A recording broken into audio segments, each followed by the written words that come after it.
कि बिनु सत्संग विवेक न होई, राम कृपा बिनु सुलभ न सोई। राम के कृपा के बिना ये सुलभ नहीं होता। आप और बहुत बहुत बातें कर ले अपने मन से। हम हनुमान चालीसा पढ़ रहे हैं, दुर्गा सप्तशती पढ़ रहे हैं, चाहे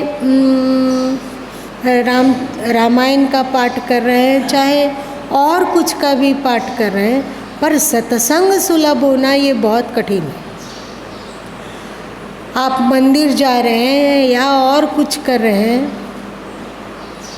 पर सत्संग सबके नसीब में नहीं होता है। पुजारी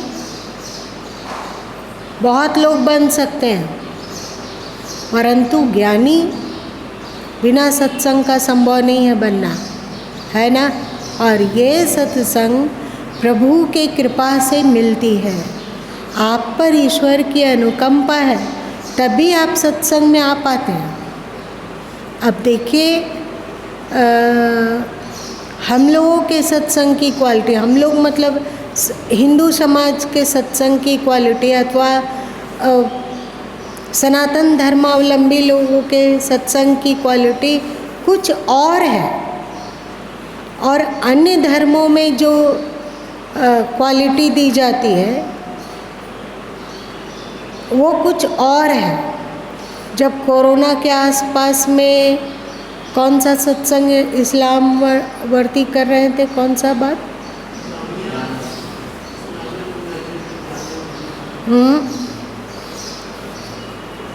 कौन थे, बहुत सारे बच्चे वहाँ सत्संग में से सबको फिर हटाया गया कि कोरोना पॉजिटिव बहुत हो रहे थे।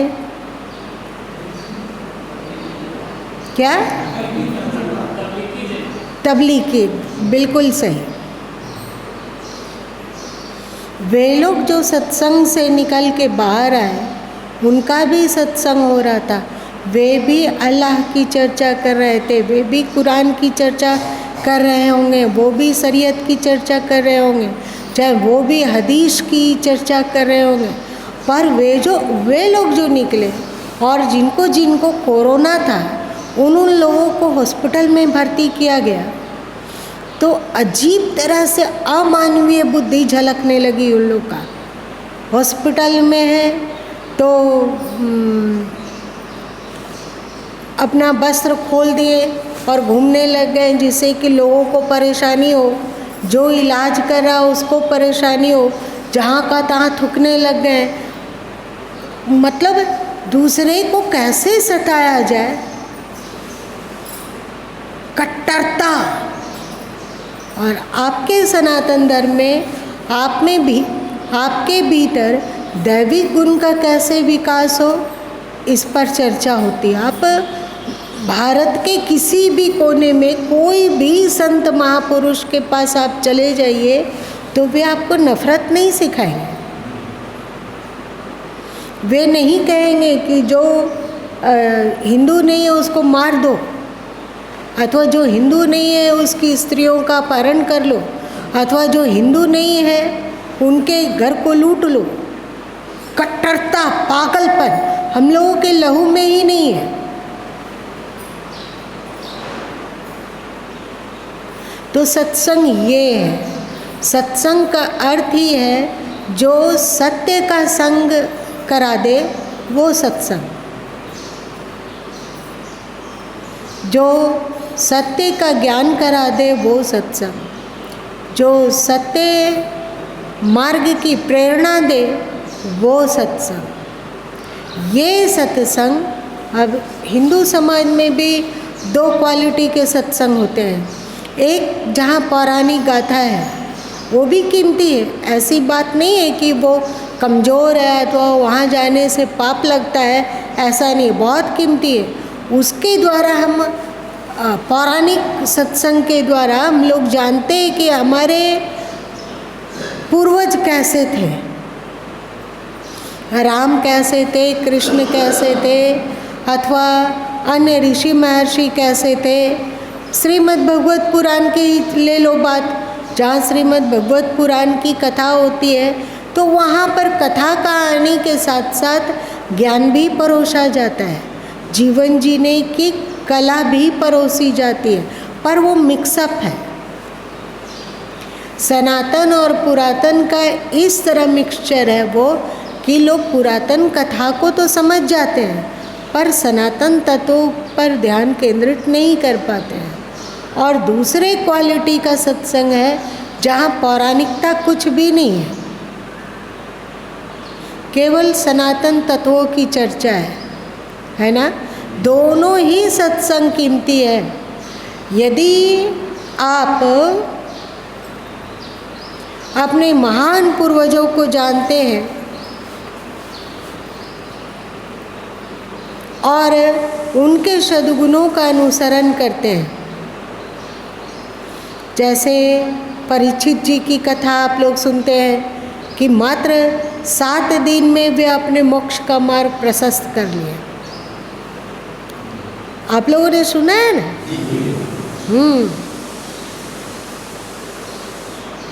7 दिन के भीतर सर्प काटेगा उसे और वे मृत्यु को प्राप्त होंगे, ऐसा उन्हें शाप मिला था। उनमें छटपटाहट आई कि मैं क्या धरती पर आकर कोरा का कोरा चला जाऊंगा? क्या मैं सत्य की ओर 2-4 कदम भी नहीं बढ़ा पाऊंगा? क्या मेरा जीवन असफल होगा?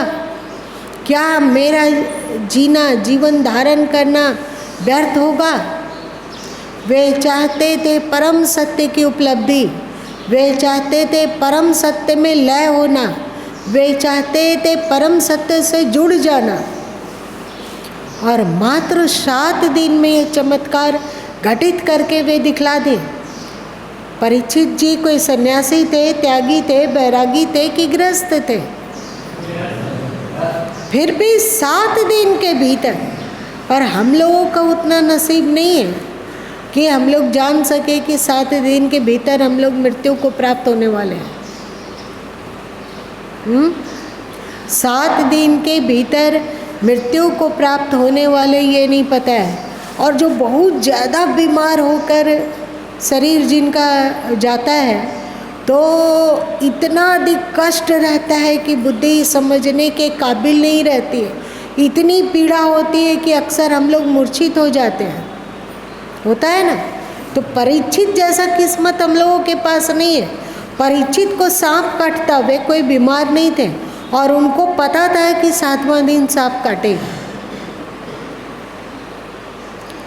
तो वे 7 दिन में अपने चारों तरफ से मन को समेट कर सत्य से जुड़ना चाहें।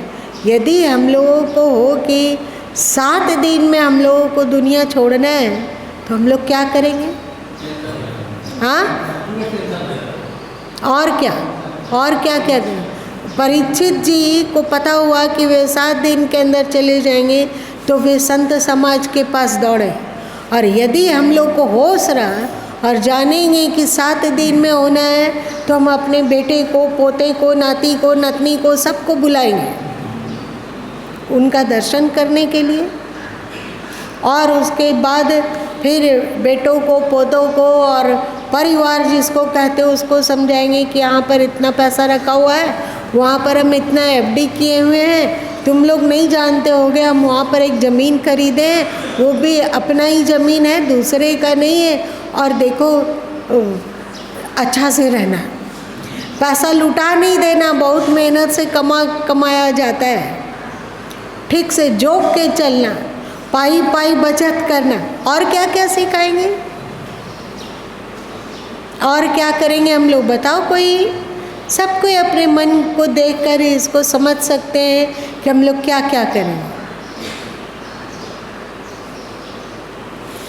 बच्चे लोग बताइए, तुम बताओ ना रे,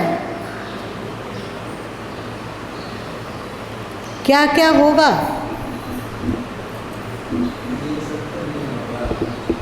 अरे तुम्हारे अपने बारे में नहीं बोल रहे हैं बुद्धू, सबके लिए बोल रहे हैं। 7वां मरते समय भी कहेंगे कि याद है ना कि एक वृद्ध थे, वे उसकी घर घर हो रहा था और वो कुछ इशारा कर रहे थे, बार बार हाथ हिला रहे थे। सबको लगा कि बेटों को तो धन से मतलब है, बाप से थोड़ी मतलब होता है। हम लोगों को भ्रम रहता है। बेटों को हुआ कि ये कहीं धन गढ़ के रखे हैं जो बताना चाह रहे हैं और बता नहीं पा रहे हैं। बड़े बड़े डॉक्टरों को बुलाया गया कि एक बार इसका इस तरह उपचार करिए कि वो जो बोलना चाह रहे हैं बोल सके। एक बार प्लीज। डॉक्टर लोग बोला कि इसमें बहुत अधिक खर्च है, बोल तो जाएंगे पर खर्च बहुत है। बेटे बोले हम खर्च करने को तैयार हैं, इलाज के लिए खर्च नहीं, बोलने के लिए। सब इलाज उलाज हुआ तो बुढ़ा बोला एकदम गुस्सा से कि पागल, बड़ा बेटा कहाँ है? तो बड़ा बेटा सिराना पर था, वो आगे आ गया कि हम यहीं हैं पापा। तो बुढ़े चीखे कि मंझला कहाँ गया? तो मंझला भी था, अगल बगल कहीं होगा, वो भी आके हाजिर हो गया। बोले संजला कहाँ गया? तो वो भी हाजिर हुआ। और छोटा तो वो पाँव के पास था, तो वो बोला पापा हम तो यहीं हैं। बुढ़ा बोला कि तुम लोग कितने बेवकूफ़ हो, मेरे जीते जी इतना देर तक दुकान बंद है, मेरे जाने के बाद तुम लोग क्या करोगे? चारों के चारों सिर जोड़ कर यहाँ क्या कर रहे हो? और एक बात है, अभी मेरा आँख बंद नहीं हुआ और तुम लोग तहस नहस करना शुरू कर दिए। देखो तुम्हारे आंगन में एक बछड़ा घुस आया और नया नारियल का झाड़ू चिपा रहा है।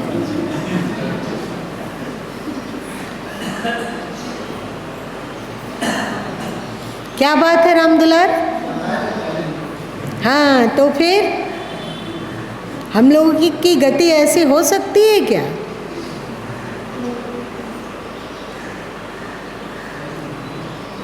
परीक्षित की क्वालिटी और हम लोग की क्वालिटी में यही अंतर है। परीक्षित जैसे जैसे उनको एहसास हुआ, हर एक दिन में उनका लगता कि मन अभी इधर जा रहा है, मन उधर जा रहा है, ऐसा लगता। और 7 दिन होते होते उनका मन इस तरह सिमट गया और इस तरह समाधिस्थ होने लगा कि जब तक्षक उन्हें काटने के लिए आया तो उनके लिए सारी व्यवस्था दूध का, लावा का, और सर्प किस मार्ग से आएगा उस मार्ग को फूलों से सजा दिया गया, मतलब फूल का गलीचा बिछा दिया गया। और सर्प आया, वे समाधिस्थ हुए, सर्प उसे काटा, उनका शरीरांत हो गया।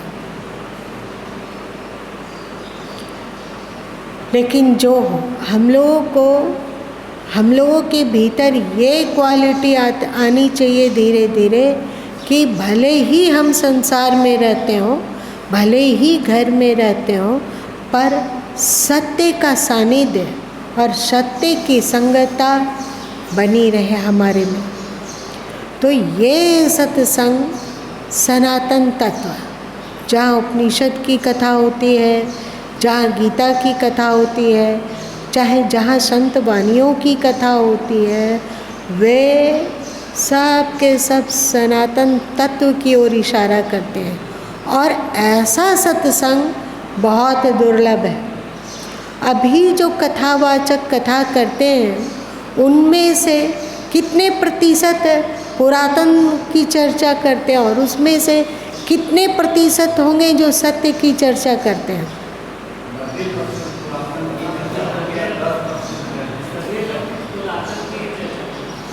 और जो पुरातन की चर्चा नहीं करते हैं वो व्यर्थ के खंडन मंडन में डूब जाते हैं।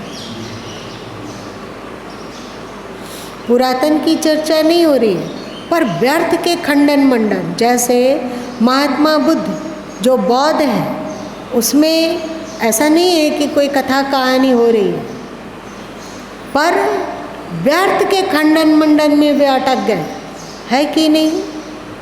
खंडन करना जरूरी है पर अपने महात्मा बुद्ध के शिक्षा प्रचार प्रसार के लिए खंडन करना ये बेवकूफ़ी है। आप भले ही दोनों चीज़ को परोस दो, आप दोनों चीज़ को परोस दो, ये सनातन है, ये पुरातन है।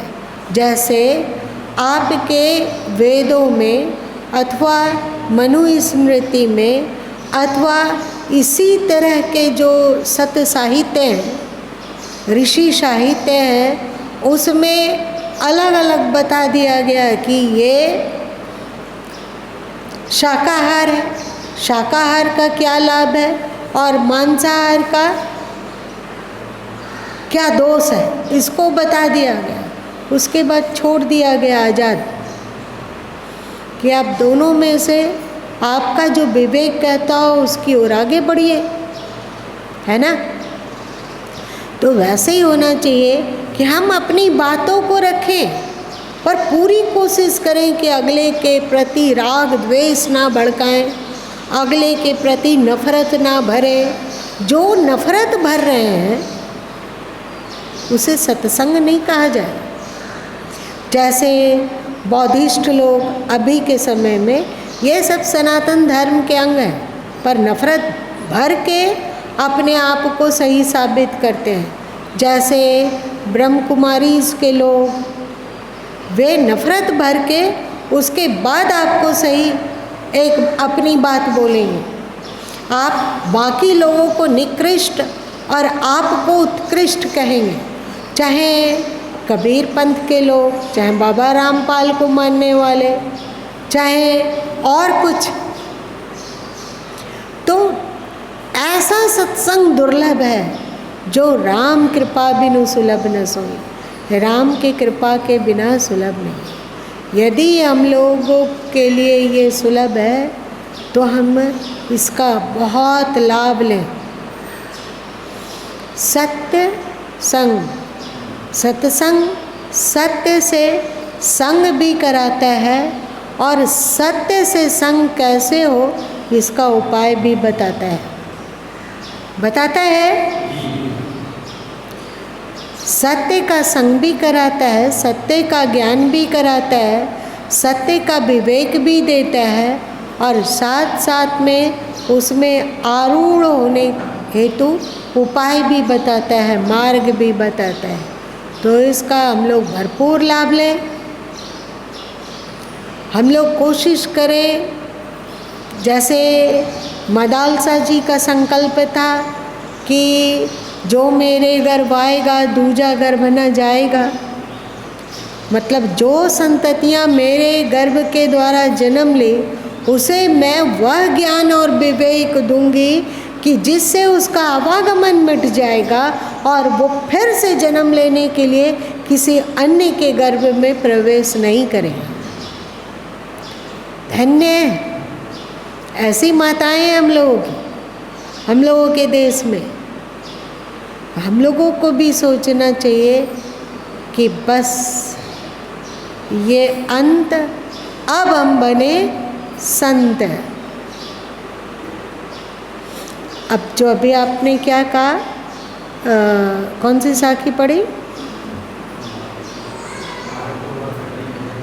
मार्ग तो अति कठिन है, वहाँ कोई मति जाए। इसके दो अर्थ हो सकते हैं, एक और अर्थ है वो कल बताएंगे, आज इतने ही रहने।